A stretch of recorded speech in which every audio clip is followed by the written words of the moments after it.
नमस्कार, आपका स्वागत है हमारे YouTube चैनल शिक्षा सखा पर। आज मैं आपके लिए लेकर आई हूँ कक्षा 7 विषय सामाजिक विज्ञान मार्च 2024-25 का प्रश्न पत्र। इस वीडियो में हम इस प्रश्न पत्र को हल करेंगे। पहला प्रश्न है, निम्न में से किस राज्य का संबंध राणा कुंभा से था? इसका सही उत्तर होगा ख, मेवाड़।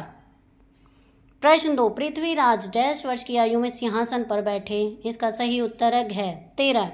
प्रश्न 3, इंडीज शब्द भारत की डैश नदी से निकला है? इसका सही उत्तर है ग, सिंधु नदी। प्रश्न 4, सोना, पेट्रोलियम एवं कोयला किसके उदाहरण हैं? ख, खनिज के। प्रश्न 5, इनमें से कौन सा प्राकृतिक पारितंत्र नहीं है? इसका सही ऑप्शन है ख, ताल। प्रश्न 6, बंगाल टाइगर कहाँ मिलते हैं? ख, डेल्टा क्षेत्रों में। प्रश्न 7, इनमें से शासन का कौन सा स्तर है? घ, उपरोक्त सभी, यानी स्थानीय स्तर, राज्य स्तर और केंद्रीय स्तर। प्रश्न 8, राज्य का प्रमुख क्या कहलाता है? ग, मुख्यमंत्री। प्रश्न 9, घर के कार्य तथा देखभाल की जिम्मेदारी किसकी मानी जाती है? ख, स्त्री की। प्रश्न 10, भारत में कितने वर्ष में जनगणना होती है? क, 10 वर्ष में। प्रश्न 11, गौरा और बादल डैश राज्य के महान सेनापति थे? चित्तौड़ के। प्रश्न 12, सुहेल देव बहराइच राज्य के शासक थे। प्रश्न 13, महाकवि भारवी विक्रमादित्य के दरबारी कवि थे? ये गलत है। प्रश्न 14, भूकंपीय तरंगें 3 प्रकार की होती हैं। प्रश्न 15, तापमान को मापने की मानक इकाई डिग्री सेल्सियस है। प्रश्न 16, कोलकाता किस नदी के तट पर स्थित है? हुगली नदी। प्रश्न 17, प्रधानमंत्री ने 2 अक्टूबर 2014 को स्वच्छ भारत मिशन का शुभारंभ किया। प्रश्न 18, भारत में 65 से 70% महिलाएं खेतों में काम करती हैं। प्रश्न 19, उत्तरी रेलवे की लक्ष्मी पहली महिला इंजन चालक है। प्रश्न 20, 2014 ईस्वी में बेटी बचाओ और बेटी पढ़ाओ अभियान शुरू हुआ। भाग ग। प्रश्न 21, विजयनगर का शाब्दिक अर्थ बताइए। जीत का नगर या सफलता का शहर। प्रश्न 22, द्रविड़ शैली के बारे में बताइए। भारत की प्रमुख मंदिर निर्माण शैली जो दक्षिण भारत में विकसित हुई। प्रश्न 23, किसी नगर के अतीत को किन किन स्रोतों से जाना जा सकता है? उत्तर है पुरातात्विक, साहित्यिक, ऐतिहासिक स्रोत। प्रश्न 24, चूना पत्थर संगमरमर में कैसे बदलता है? उत्तर है चूना पत्थर संगमरमर में उच्च तापमान और दबाव के कारण बदलता है। प्रश्न 25, जैवमंडल क्या है? पृथ्वी का वह हिस्सा जहां जीवित प्राणियां पाए जाती हैं, जीवन से संबंधित जैविक प्रक्रियाएं होती हैं। प्रश्न 26, वर्षण क्या है? वर्षा बनने की प्रक्रिया को संघनन और वर्षण कहते हैं। प्रश्न 27, साप्ताहिक बाजार से आप क्या समझते हैं? साप्ताहिक बाजार वो होते हैं जो सप्ताह में एक बार लगते हैं, यानी कई जगह पर रविवार के दिन लगते हैं, किसी जगह पर सोमवार या मंगलवार के दिन लगते हैं। सप्ताह में एक बार लगने वाले बाजार को साप्ताहिक बाजार कहते हैं। प्रश्न 28, दादन व्यवस्था क्या है? एक प्रकार की ऋण प्रणाली थी जो मजदूरों, किसानों, दस्तकारों को उधार देने के लिए की जाती थी। भाग है। यहाँ पर हम 29, 30, 31, 32, 33, 34, 35, 36, 37, 38, 39, 40 इन सभी प्रश्नों के उत्तर एक साथ आगे देंगे। ये प्रश्न 29 का उत्तर है। बुनकर और व्यापारी के बीच एक पारंपरिक आर्थिक संबंध होता है, जहां बुनकर अपने हस्त निर्मित वस्त्रों और कपड़ों को बेचने के लिए व्यापारियों पर निर्भर रहते हैं। यह निर्भरता कई स्तरों पर देखी जा सकती है, जैसे कि कच्चे माल की आपूर्ति। बुनकरों को सूत, रंग और अन्य सामग्रियां व्यापारियों से उधार या अग्रिम भुगतान पर प्राप्त होती हैं। बाजार और बिक्री पर नियंत्रण। बुनकरों के पास सीधा बाजार तक पहुंच नहीं होती, इसलिए वे अपने तैयार माल को व्यापारियों के माध्यम से ही बेचते हैं। आगे है ऋण और अग्रिम भुगतान। दादर प्रणाली का प्रभाव। कई बार बुनकर व्यापारियों से अग्रिम भुगतान लेते हैं, जिसे चुकाने के लिए वे उन्हीं के लिए काम करने को मजबूर होते हैं। यह एक प्रकार की बंधुआ श्रम जैसी स्थिति उत्पन्न कर देता है, जिससे बुनकरों की स्वतंत्रता सीमित हो जाती है। मूल्य निर्धारण और मुनाफा। अब आगे है प्रश्न 30। ये प्रश्न 30 का उत्तर है। मिड डे मील यानी मध्याह्न भोजन कार्यक्रम के 3 लाभ। स्कूलों में नामांकन और उपस्थिति बढ़ती है। खासकर गरीब और वंचित वर्गों के बच्चे नियमित रूप से स्कूल आने लगते हैं। ड्रॉप आउट दर कम होती है, जिससे प्राथमिक शिक्षा को बढ़ावा मिलता है। आगे है पोषण स्तर में वृद्धि। बच्चों को संतुलित और पौष्टिक भोजन मिलता है, जिससे उनका शरीर और मानसिक विकास बेहतर होता है। कुपोषण की समस्या कम होती है, खासकर ग्रामीण और पिछड़े इलाकों में। अब है प्रश्न 31। भारतीय लोकतंत्र में समानता का अर्थ है कि देश के सभी नागरिकों को जाति, धर्म, लिंग, भाषा, क्षेत्र या आर्थिक स्थिति के आधार पर किसी भी प्रकार का भेदभाव किए बिना समान अधिकार और अवसर प्राप्त हों। अब है प्रश्न 32। आग्नेय शैल। जब मैग्मा या लार्वा ठंडा होकर कठोर हो जाता है, तब ये शैलें बनती हैं। उदाहरण ग्रेनाइट, बेसाल्ट। दूसरा है परतदार या अवसादी शैल। हवा, पानी और जैविक क्रियाओं से बनी तलछट के जमाव से बनती हैं। उदाहरण है बालू पत्थर, चूना पत्थर। तीसरी है कायांतरित शैल। जब आग्नेय या अवसादी शैलें उच्च तापमान और दबाव के कारण बदल जाती हैं। प्रश्न 33। जल की गुणवत्ता का ह्रास हो रहा है, कारण बताइए। जल की गुणवत्ता के ह्रास के पीछे औद्योगिकीकरण, कृषि, रसायन, घरेलू अपशिष्ट, अत्यधिक जल दोहन और जलवायु परिवर्तन जैसे कई कारण हैं। जल संरक्षण और जल शुद्धिकरण तकनीकों को अपनाकर इसे सुधारा जा सकता है।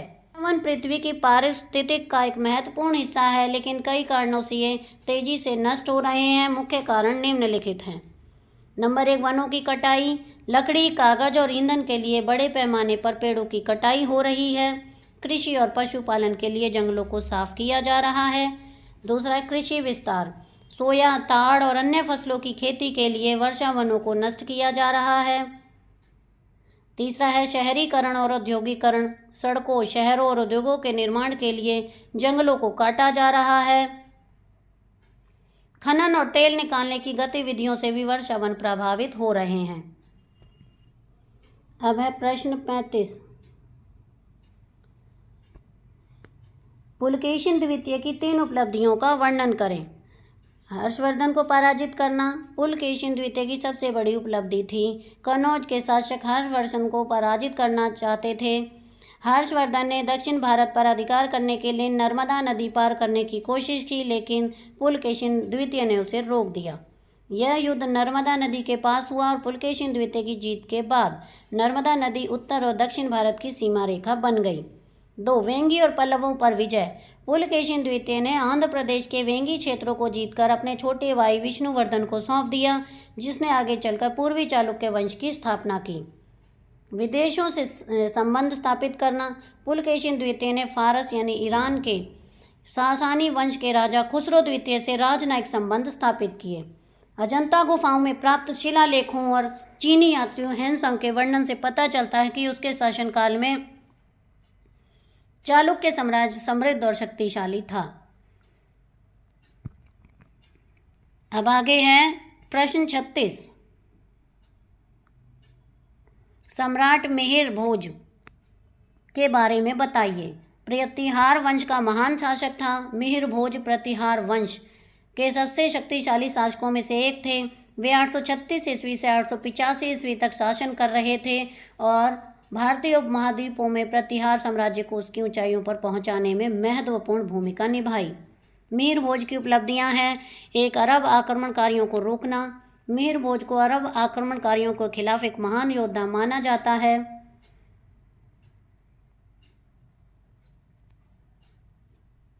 अब है प्रश्न 37।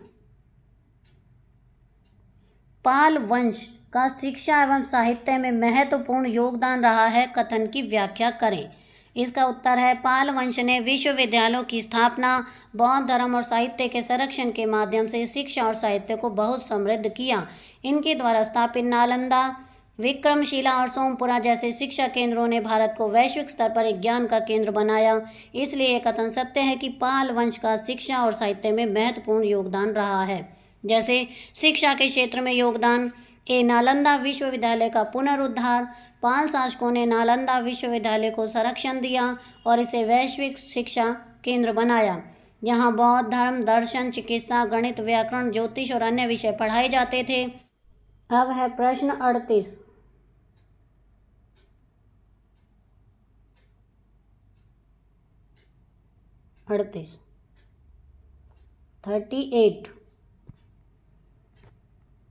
हिंदू धर्म, बौद्ध धर्म और जैन धर्म ने भारतीय संस्कृति को व्यापक रूप से फैलाने में मदद की। बौद्ध धर्म सम्राट अशोक के काल में श्रीलंका, तिब्बत, चीन, जापान, थाईलैंड, इंडोनेशिया आदि देशों में फैला। स्वामी विवेकानंद ने 19वीं शताब्दी में भारतीय वेदांत और योग को पश्चिम देशों तक पहुंचाया। नंबर 2, शिक्षा और साहित्य। नालंदा, तक्षशिला और विक्रमशिला विश्वविद्यालयों में विदेशी छात्र आते थे, जिससे भारतीय ज्ञान परंपरा का प्रसार हुआ। संस्कृत, पाली और प्राकृत में लिखे गए ग्रंथों को विभिन्न भाषाओं में अनुवादित किया गया। भारतीय महाकाव्य रामायण और महाभारत का प्रभाव दक्षिण पूर्व एशियाई देशों में स्पष्ट रूप से देखा जा सकता है। आगे है व्यापार और वाणिज्य।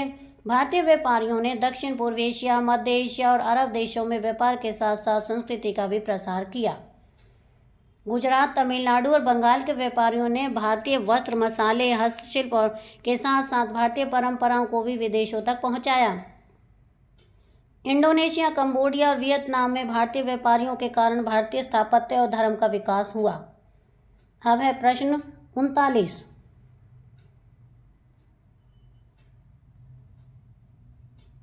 यह है प्रश्न 39। प्रश्न 39 है, रेगिस्तान से आप क्या समझते हैं? ठंडे रेगिस्तान में रहने वाले लोगों के जनजीवन के बारे में बताइए। रेगिस्तान एक ऐसा क्षेत्र होता है जहां वर्षा बहुत कम होती है और जल स्रोत सीमित होते हैं। यह 2 प्रकार के हो सकते हैं, एक गर्म रेगिस्तान जैसे सहारा, थार, अरब रेगिस्तान। दूसरा है ठंडे रेगिस्तान जैसे Gobi, Mongolia, Ladakh, Bharat, Antarctica, Siberia का कुछ हिस्सा। ठंडे रेगिस्तानों में रहने वाले लोगों का जल जीवन। ठंडे रेगिस्तान में अत्यधिक ठंड, बर्फीली हवाएं और सूखा जलवायु होती है। वहाँ के लोगों का जीवन इन कठिन परिस्थितियों के अनुसार ढला हुआ होता है। आवास। लोग मोटी दीवारों वाले और छोटे दरवाजे खिड़कियों वाले घर बनाते हैं ताकि गर्मी अंदर बनी रहे। लद्दाख जैसे क्षेत्रों में मिट्टी, पत्थर और लकड़ी के घर बनाए जाते हैं। मंगोलिया और साइबेरिया में लोग यूरट या तंबू जैसे घरों में रहते हैं।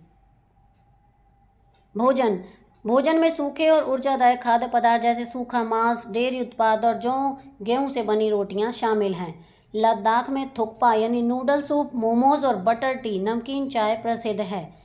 मंगोलिया में लोग याक का दूध, मांस और चीज खाते हैं। पहनावा। ठंड से बचने के लिए लोग ऊन, याक के बाल और फर से बने गर्म कपड़े पहनते हैं। लद्दाख के लोग गोंचा लंबा ऊनी कोट पहनते हैं। साइबेरिया और मंगोलिया के लोग जानवरों की खाल से बने जैकेट और टोपी पहनते हैं। अब है प्रश्न 40। प्रश्न है, संचार माध्यम और तकनीक के बारे में आप क्या समझते हैं? विस्तृत व्याख्या करें।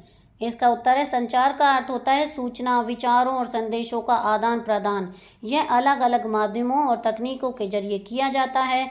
समय के साथ संचार के तरीकों और तकनीकें विकसित हुई हैं, जिससे दुनिया और अधिक जुड़ गई है। संचार माध्यम है पारंपरिक संचार माध्यम, आधुनिक संचार माध्यम। तकनीकी प्रगति के कारण संचार के साधन अधिक तेज और प्रभावी और डिजिटल हो गए हैं, जैसे मुद्रण माध्यम, अखबार, समाचार और सूचनाएं देने का सबसे पुराना आधुनिक साधन। पुस्तकें, ज्ञान और साहित्य का सबसे पुराना स्रोत। इलेक्ट्रॉनिक संचार माध्यम, रेडियो, ऑडियो माध्यम से संचार जो अब डिजिटल रूप में भी उपलब्ध है। टेलीविज़न, दृश्य और श्रव्य संचार का एक प्रमुख स्रोत। सिनेमा, मनोरंजन के साथ सामाजिक संदेश देने का माध्यम। टेलीविज़न, दृश्य और श्रव्य संचार का प्रमुख साधन। सिनेमा, मनोरंजन के साथ सामाजिक संदेश देने का माध्यम। 3, डिजिटल और इंटरनेट संचार, ईमेल, डिजिटल संदेश भेजने का तेज तरीका। Social media, Facebook, WhatsApp, Twitter, Instagram आदि के माध्यम से त्वरित संचार। तो यहाँ पर हमारा प्रश्न पत्र पूरा हल हो गया है। आपको मेरी ये वीडियो कैसी लगी मुझे कमेंट करके ज़रूर बताएं। वीडियो को लाइक करें, शेयर करें और चैनल को सब्सक्राइब करना ना भूलें। Thank you.